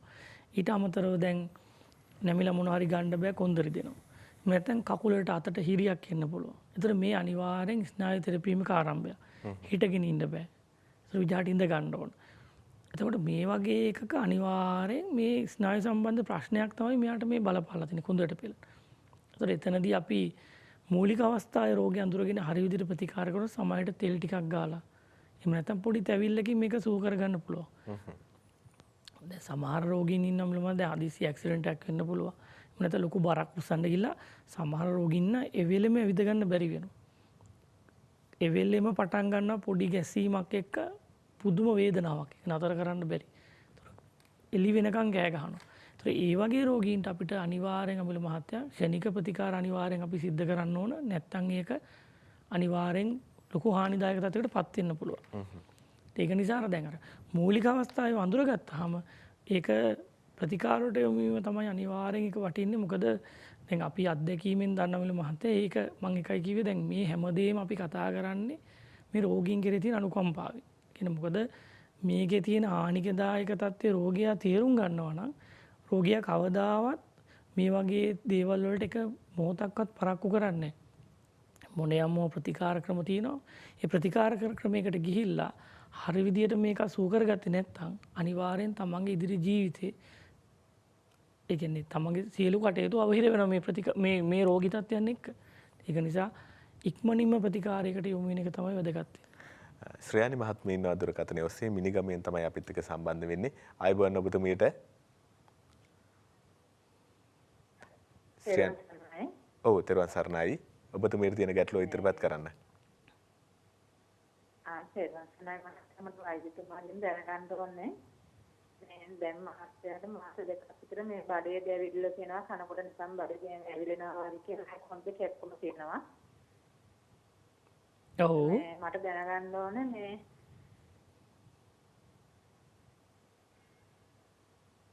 මේ නිතරම අර මේ දියපත් හදලා බොනවා මේ ગેස්ට්‍රයිටිස් කියලා හිතන සීනිය වලට දැන් අවුරුදු 10ක් විතර බෙහෙතුත් බොනවා. ඔව්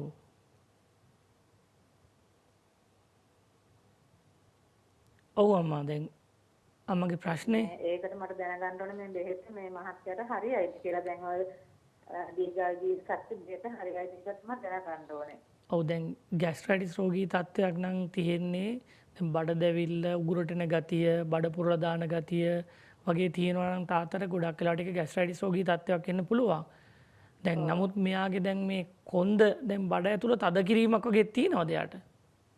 කොන්ද රිදෙනවා කියනවා නිදාගත්තාම නැගිටින කොන්ද රිදෙනවා කියනවා බඩ කොච්චරවත් මෙහෙම අත ගන්නවා මේ දැවිල්ල කියලා. ඒක තමයි යටි බඩ කොර වෙන ගතියක් වගේ තියෙනවද එයාට? ඔව් යටි බඩත් කොර වෙනවා වගේ බඩ පුරව දාලා වගේ කියනවා අර කනකොට උගුරට එනවා වගේ. ඔව් එතකොට දැන් මේ වගේ ඔය දැන් එයාගේ කුඳුයට පේලියේ ගෙවීමක් වගේ.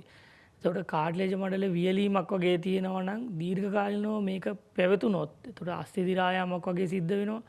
එතකොට මේ වගේ තත්ත්වයකට අනිවාර්යෙන්ම යටිබඩේ කොරවීමක් සිද්ධ වෙන්න පුළුවන්. දැන් සමහර රෝගීන් ඉන්නවම දැන් ඇඳේ හාන්සි වෙලා ඉන්න බෑ. යාගේ අමිල මාන්ත මේ යටිබඩ තද වෙනවා සම්පූර්ණ. කමඩ කොන්ද නමාගෙන යන ඉඳගෙන ඉඳලා. ඒතර ඒ වගේ වෙලාවට ગેස්ට්‍රයිටිස් වලට විතර ප්‍රතිකාර කරලා හරියන්නේ නැහැ. අපි අනිවාර්යෙන් අර රෝගී තත්ත්වයද කියලා දැන් මේ වගේ දෙයක් අම්මා අපිට රෝගී පරීක්ෂාවකින් මිසක් කියන්න බෑ අපිට. ඉතින් හොඳම දේ තමයි අර මොකක් හරි කරනවට වැඩිය පුළුවන් නම් මුණ ගැහිලා අපි ඔකට හරි විදියට ප්‍රතිකාරයක් කරමු. මොකද ওই රෝගී තත්ත්වයන් දෙකටම අපි ප්‍රතිකාර කරන්න ඕන. ඉතින් මම හිතන්නේ ඒක තමයි හොඳම විදිය මම. හරි හොඳයි අපි තැන සහ ඒ විස්තර අපි කියන දුරකථනයෙන් ලබා ගන්න පුළුවන් වෙයි. මගේ දුවට මේ එයාට හතිය තියෙනවා. අර ඉන්න හැලෙත් එහෙම අදිනවා. ඒ ඇද්දට මේ උණුවත් එයා උණුවත් වෙන්න තමයි ඇඟ හොදන්නේ. ඔව්. එතකොට මේ දැන් එයා මේ අර ස්ටීචින් කරන්නේ. දොස්තර අර මේ වැලිහිඳ තමයි ඉන්නේ මේ නෝරල දිස්ත්‍රික්කේ නේ. ඉතින් මේ වියත් හරි දැන් අවුරුද්දක් විතර ගිහිල්ලා මේ ඇඟවත් හොදන්න බෑ මේ අර පීනිස තිබහොන් යනවා. ඉතින් බෙහෙත් ගතර කරල් හැම අදිනවා. එනාට ඉතින් තාම සුවයක් නෑ හරියටම. ඔව් ඒ රෝගී තත්ත්වය නම් අම්ම කොහොමද සුව කරගන්න පුළුවන් දැන් ඕක අපි දැන් ওই වගේ තත්ත්වයන් ඇති ඕල් කියන අනන්තවත් අපි අහලා තියෙනවා මිල මහත්තයා. මොකද ඕක මම එකයි කිව්වේ දැන් සමහරු මාස 6 නාපු නැති දරුවෝ ඉන්නවා. ඉතින් දැන් මේ වැඩිහිටි කෙනෙක් මේ ටීචර් කෙනෙක්නේ. ඉතින් මං කිව්වා අර එක තාත්තා කෙනෙක් ඇල් වතුරේ මූණ හොදන්න බෑ. යාට කිඹුන් 40 50 කරගෙන තමයි ඇතුළට එන්නේ. ඉතින් ওই රෝගී තත්ත්වය නම් අනිවාර්යෙන් සුව කරගන්න පුළුවන් අම්මා මේ ඖෂධය ගෙනගෙන පාවිච්චි කරන්න. ඔව් දැන් එයාට අවුරුදු 30යි වෛද්‍යතුමා. ඔව් මේ ඖෂධය පාවිච්චි කරනකොට දැන් මට වෙලාවක් දීලා තින කතා කරන්න යම් දෙරණ අපහසුකම් මොනවා හරි තියෙනවා මට කතා කරන්න කියන්න. දැන් ওই වගේ රෝගී තත්ත්වයන් අනිවාර්යෙන් සුව කරගන්න පුළුවන් ඒ ඖෂධය පාවිච්චි කරද්දී.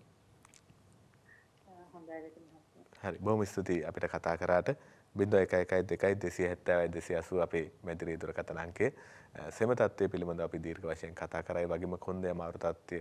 දැන් වෛද්‍යතුමනි මේ ස්නායු අමාරු නැත්නම් ස්නායු ආබාධය කියන එක ඔය කොන්ද සම්බන්ධයෙන් ගොඩක් වෙලාවට සහ මේ පාද සම්බන්ධයෙන් දැනෙන එක ගොඩාක් දෙනෙක්ට දැන් මේකට ප්‍රතිකාර නොගත්තොත් වෛද්‍යතුමනි කියන්නේ දැන් මේක ටික ටික කෙනෙකුට තියලා ප්‍රතිකාර අරගෙන හොඳ කරගත්තේ නැත්නම් පසු කාලීනවපත් වෙන්න පුළුවන් තත්ත්වය මොකක්ද?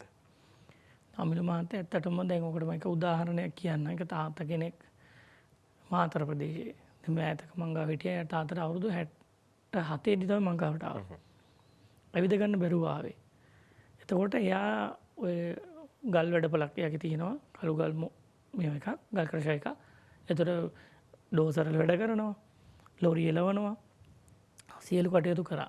බොහොම පොඩි තැනක ඉඳලා තත්ත්වයකට ආපු කෙනෙක්. එක දවසක කොහොම හරි මෙයාට බෙල්ල කැක්කුමක් ආවා. ඊළඟ දවසේ අත කැක්කුමයි, තුන්වෙනි දවසේ ඇවිදින්න බෑ.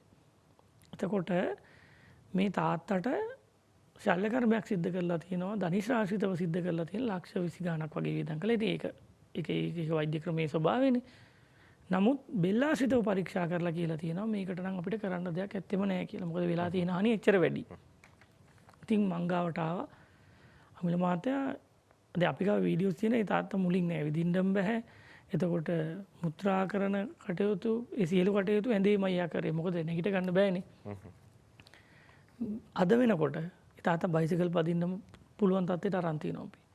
එතකොට මීට කලින් මම වීඩියෝ කීපයක් ඒ තාත්තා ගැන කරලා තියෙනවා. ඒ කියන්නේ ඒක අර එයාට නොදැනුණාට එයාගේ වෘත්තියත් එක්ක කාලා තිස්සේ බෙල්ලේ තියෙන හානියමක් තමයි ඒ තත්ත්වයට ඇවිල්ලා තිබුණේ.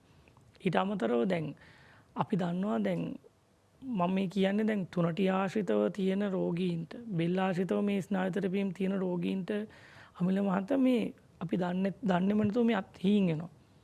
මේ කකුල් හීන් එනවා. ඒ කියන්නේ දැන් බෙල්ල ආශ්‍රිතව අපි කියමුකෝ මේ ඇඟිලි නමන්න බැරුව. ඒතර ඇඟිල්ලේ බර ගතිය. ඊට අමතරව මේ අත උස්සන්න බෑ. උස්සමට වේවුලනවා. මට මතකයි මෑතක එක මාතර එක මල්ලි කෙනෙක් හිටියා මං ගාව තිස්ස මහරාමේ. මෙයා දකුණේ ලියපු කෙනා ලියන එක අතහැරලා දෙනවා ලියන්න බැරි. බත් කන්න බෑ. එයා ඇත්තටම බුදුන් වඳින්නේ අමිල මහත්තයා තනි අතින්. ඒ කියන්නේ යාට මේ අත විතරයි ගන්න පුළුවන් මේක ගන්න බෑට ගැහෙනවා. ඒතර වෛද්‍ය නිර්දේශ වෙලා තිබුණේ MRI පරීක්ෂණයක් එක්ක ඔයාට ලෙඩක් නැහැ කියලා. දැන් ඇත්තටම මේක දැන් අපි අමිල මහත්තයා පරීක්ෂණ මත විතරක් පදනම් වෙලා අපි මේක කරොත් අපිට කවදාවත් ඒක කරන්න හම්බෙන්නේ නැහැ. මොකද දැන් පරීක්ෂණේ නෝමල් වුණාට මේ රෝගියාට ලියන්න බෑ. ඒතර ඇත්තටම කියලා තිබ්බා මෙයාට ලෙඩක් නැහැ කියලා. නමුත් දැන් අත හීන් වෙලා මෙයාට වැඩ කරගන්න බෑ, වෙවුලනවා, බට්ටිකවක් කන්න බැරි අසරණ වෙලා. අවුරුදු 30යි. පස්සේ ඇත්තටම දැන් ඔය අපේ දේශීය වෙදකමේ මම දකින වටිනම දෙයක් තමයි ගොඩාක් රෝගීන්ගෙන් මේ වෛද්‍යවරුන්ගෙන් මගහැරිලා යන වෙලාවක් කරන් රෝගියට කතා කරන එක. ඉතින් ඒක මේ රෝගයක් අඳුරගන්න බොහොම වටින ප්‍රධානම සාධකයක් ඒක. පරීක්ෂණ වාර්තාත් අවශ්‍යයි. දැන් මෙතන පරීක්ෂණ වාර්තාවේ නෑ නේ ලෙඩක්. නමුත් මේ රෝගියට කතා කරපුවම මේ මල්ලි සිවිලිමකින් වැටලා තියෙන අවුරුදු 15ට කලින්. ඒ වැටිලා ඒ වැදිලා තියෙන මේ බෙල්ල. ඒ වැදිච්ච පටන් ගන්නම තමයි මිල මහත්තයා මෙයාගේ මේ අත හීන් වෙන බලපල තිබ්බා. නමුත් එයාට කතා කරපුවම එයාට කිව්වා ඉස්කෝලේ ලියන කාලේ ටිකක් ලියන්න බෑ. ඇත්තටම අපි දන්නවා කුඩා දරුවෝ ඇති. දැන් ලියනකොට මිල මහත්තයා ටිකක් ලියනවා අත අමාරු. එතන ගස අරිනවා පොඩ්ඩක්. ඕන්න ටිකක් ලියනවා. දැන් දෙමාපියෝ දරුවෝ දකින්නේ මේක ලෙඩක් කියලා. නමුත් අපි ඕකේ හානිය දන්න නිසා මං කියන්නේ. ඉතින් මේ පුතා ඉතින් ටික කාලයක් ඔන්න ලියන්න අමාරු. ඉස්කෝලේ කැම්පස් එකට ගියාට පස්සේ මෙයාට ලියන්න අමාරු වෙද්දි එතන වෛද්‍යවරුන් නිර්දේශ කළා තියෙන පුතා සමහරට ඔයාගේ අනික් අත වෙන්න ඇති හුරු අත ඔයා ඒකට හුරු වෙන්න කියලා. ඒ ඒකෙන් ලියන්න හුරු වෙලා තියෙනවා. ඉතින් මං ගාවට එනකොට මේ අත ඇත්තටම පහෙන් එකක් වගේ මේ අත හීන් වෙලා තිබ්බා. ඉතින් ඇත්තටම මාස 5ක් විතර නිවාසික ප්‍රතිකාර කරා. ගෙදර ගිහිල්ලා මෙතන මාස 3-4ක් ප්‍රතිකාර කරා. ඉතින් මේ වෙනකොට සාමාන්‍ය ජීවිතේ කියලා රස්සාව කරගෙන ඉන්නවා. ඉතින් ඔය වගේ අර මේ ඊයේ මං ගාව ඉඳලා නිවාසික ඉඳලා ගියා අවුරුදු 16ක පුතේ. අවුරුද්දක් තමයි යා මං හිතන්නේ දැන් යාටත් විවිධ ප්‍රතිකාර කරලා තියෙනවා. පැතිකුදේ කියලා ප්‍රතිකාර කරලා තියෙනවා. නමුත් එයාට ඇත්තටම තිබුණේ අර හදිසි එයා බ්ලොග් ගලක් උසලා තියෙන කතා කරපුවම තමයි ඒක දැනගන්න හම්බුනේ. ඒ බ්ලොග් ගල වීමත් එක්ක කොන්දේ තැන් දෙක වෙනස් වීමක් සිද්ධ වෙලා තියෙනවා. මාරේ පරීක්ෂණයක් මං කියලා ලබා ගත්තා. ඉතින් මේ පුතාට විනාඩි 5ක්වත් ඉඳගෙන ඉන්න බෑ. එළි වෙනකන් අඬනවා. කොන්ද ඇදයි. ඉතින් සියලු අධ්‍යාපන කටයුතු මෙයාගේ පවුලේ දැන් අම්මා හැම වෙලේම අඩාගත්තු ගමන් දැන් මේකට මෙච්චර කරලා කරන්නද යන්නේ. එතකොට මේ කකුල හීන් වෙලා තිබ්බේ මේ උඩට. ඒක හිතන්න අමිල මහත්තයා අවුරුදු 16 දරුවෙක්ගේ මේ කකුල හීන් වෙනවා කියන්නේ. ඉතින් ඇත්තටම මාස මම හිතන්නේ 4මාරක් 5ක හිටියා. 99.9%ක්ම හොඳයි. කියන හොඳට ඇවිදිනවා. සියලුම අමාරු හරි ගිහිල්ලා. අපිට දුරකථනයේ ඉන්න දීපිකා මහත්මිය නිට්ටඹුවෙන් ඔබතුමී දුරකථනයේ ඉන්නවද ආයිබෝවන්? ඔව් මට ආයිබෝවන්. ගැටලුව ඉදිරිපත් කරන්න. මට මේ වෛද්‍යතුමනි මගේ දුවට අවුරුදු 17ක් වෙනවා. එයාට මේ හරියට දාඩිය දානවා මේ අල්ලටයි කකුල් වල යටිපතුල් වලටයි. එතකොට සමහර වෙලාවට අල්ල පාත් කරපුවාම අල්ලෙන් දාඩිය වැක්කෙනවා බිමට. ඔව්. එතකොට මෙහිමයි අර අමිල මාත් ඇත්තටම අර ඔය ගොඩාක් උෂ්ණ ස්වභාවයක් ශරීර උෂ්ණ ස්වභාවයේ ශරීර තියෙනවා. ඒතර ඒක අම්මා මේ දුවට ඔය සෙම් රෝග තත්ත්වයන් එහෙම කිසි දෙයක් එයාට නැහැනේ නේද? නෑ එහෙම ලොකුවට සෙම් රෝග කියලා නෑ. ඔව්. එතකොට මේ වගේ රෝගියෙක් අනිවාර්යයෙන් වෛද්‍යවරයෙක් මුණ ගැහිලා අර දැන් එකක් තමයි සිසිල් ශරීරයේ සිසිල් කරන ඖෂධ ලබා ගන්න අවශ්‍යයි. ඒතර ආහාර පන කොල්ලු වගේ දේවල් ඔය තැඹිලි වගේ. ඒතර ඔය උෂ්ණ ಜಾති ආහාර පුළුවන් තරම් වැළකෙන්න වෙනවා මේ දරුවට. මොකද ඒක ඔය වගේ අය ඉන්නවා දැන් ඇත්තටම පෑනක් කරන් ලියන්න බෑ මේ අල්ලේ සම්පූර්ණ දාඩිය දාලා. ඔව් ගොඩක් වෙලාවට පන්ති යනකොටත් එයා මේ අතපිය දාන්න මොකක් හරි අරගෙන යනවා. ඔව් එතකොට සුදුසුකම්ලත් වෛද්‍යවරයෙක් මුණ ගැහිලා ඕකට අනිවාර්යෙන් ඔය ඒ කෂාය වර්ගයක් වගේ කෂාය වර්ග පාවිච්චි කරන්න වෙනවා. මොකද මේ ඖෂධය පාවිච්චි කරලා ඔය කියන රෝගී තත්ත්වයට ඇත්තටම සුවයක් ගන්න බැහැ මිල මහත්තයා. ඒ නිසා මම හිතන්නේ පැහැදිලි ඒ විදිහට ඔබතුමීට කටයුතු කරන්න පුළුවන් කමක් තියෙනවා. අද මනුපීසි අපි කතා කරේ විශේෂයෙන්ම සෙම් රෝග පිළිබඳව කතා කරා. ඒ වගේම පීඩාකාරීව ඔබට තියෙන කොන්දේ අමාරු ඇදුනොත් කොහොමද කටයුතු කරන්න ඕනේ කියන කාරණේ පිළිබඳව කතා කළා.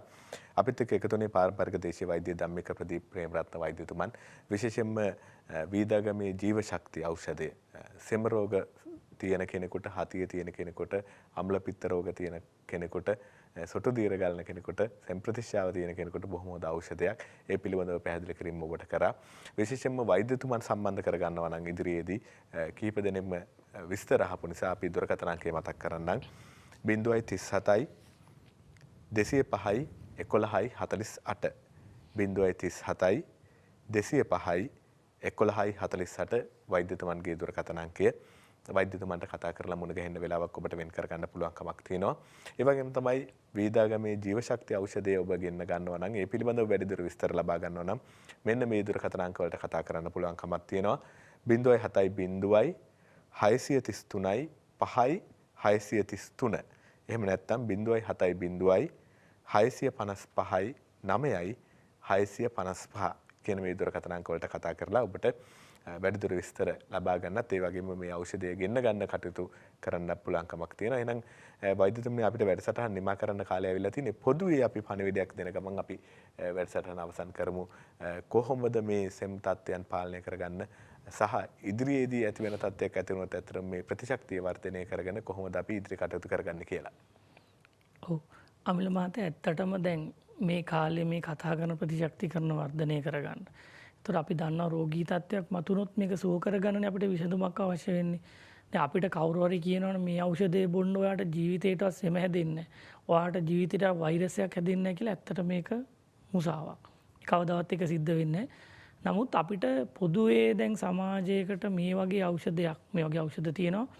ඉතින් කෙනෙකුට අපි අත්දකලා තියෙන දේ මට කියන්න පුළුවන් අමිල මහත්තයා දැන් ප්‍රතිශක්තිකරණ ಔಷධයක් විදිහට දෛනිකව තේ එක වෙනකොට පාවිච්චි කරන්න පුළුවන් නම් මාස කිහිපයක් අපිට තමන්ටම අවබෝධ කරගන්න පුළුවන් මේකෙන් මොකද්ද තමන්ට ලැබෙන යහපත කියන එක.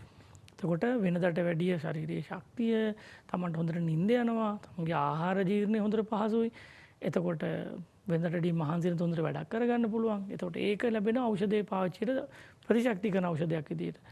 දැන් ඇත්තටම අමිල මහත්තයා දැන් අපි මේ වසංගත සමයත් එක්ක අපි දන්නවා වෛරස් රෝගයකින් පවා ශ්වසන පද්ධතිය ආශ්‍රිතව නම් මේ රෝග මතුවෙන්නේ අපිට එන්නේ උගුර රිදිල්ලක් එනවා.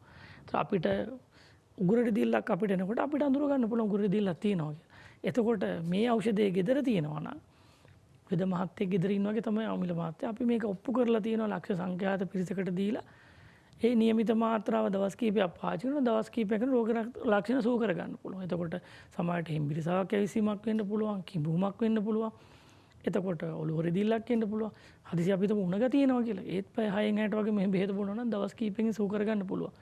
ඒක නිසා දැන් වසංගත කාලයක් තිබුණත් නැතත් මුළු ජීවිත කාලයේම මිනිස්සු උපන්දා ඉඳලා හැමදාම ගොදුරෙන් රෝගී තත්ත්වයන් මේ අමිල මහත්තයා. එතකොට අපිට මේ ඖෂධය ගෙදර තියෙනවා නම් හැමදාම වගේ දැන් එහෙම ඇත්තටම අවුරුදු ගණන් එක දිගට පාවිච්චි කරන අය ඉන්නවා. ඉතින් නියමිත මාත්‍රාව පාවිච්චි කරා නම් දැන් දරුවෝ ඉන්න පවුල් වලට මම දන්නවා මේ අපේ පවුලේ අපි ලැබපු යහපත. ඉතින් මේක මුළු ලෝකෙටම දායාද කරන්න මගේ ලොකු හීනයක් තියෙනවා. ඉතින් ඒක තමයි එකම අරමුණ දැන් මේ වෙනකොට කර්මාන්ත ශාලාවක් අපි ආරම්භ කරලා තියෙනවා. සේවක පිරිසක් ඉන්නවා. ඉතින් ඔන්ලයින් නැතුව මේ වෙළඳපොලෙන් සාමාන්‍ය වෙළඳපොලෙන් මිලට ගන්න ක්‍රමයක් අපි හදන්න අවශ්‍යතාවය තියෙනවා. ඒක නිසා එක ඖෂධයක් හරි පාවිච්චි කරලා බලන්න. එතකොට මම මේ කියන දේ සත්‍ය අසත්‍යතාවය Tamanටම තේරුම් ගන්න පුළුවන්. එහෙනම් අද දවසේදී මනපියස වැඩසටහනට එකතු වුණාට ගොඩක් ස්තුතියි වෛද්‍යතුමනි. පාරම්පරික දේශීය වෛද්‍ය ධම්මික ප්‍රදීප් ප්‍රේමරත්න වෛද්‍යතුමනි. වීදාගම වේද පරපුරෙන් එතුමන් පැවතගෙන එන්නේ. ඒ පිළිබඳවත් අපි කතා කරා. ඒ වගේම දහස් ගණන් රෝගීන්ට ප්‍රතිකාර කරමින් සූපත් කරමින් මේ පීඩාකාරී සෙම තත්ත්වයත් ඒ වගේම දැන් අර පස්සේ අපි සඳහන් කරපු කොන්දේ අමාරු වගේ තත්ත්වයන් සූපත් කරමින් බොහෝ දිනකට එතුමන් පහසුව සලසනවා. ඉතින් ගොඩක් ස්තුතියි වෛද්‍යතුමනි අද දවසේදී අපිත් එක්ක සම්බන්ධ වුණාට. එහෙනම් අපි මනපියස වැඩසටහන නිමා කරලා සමුගෙන යනවා. ඔබ සිල් දෙනාටම තෙරුවන් සරණයි.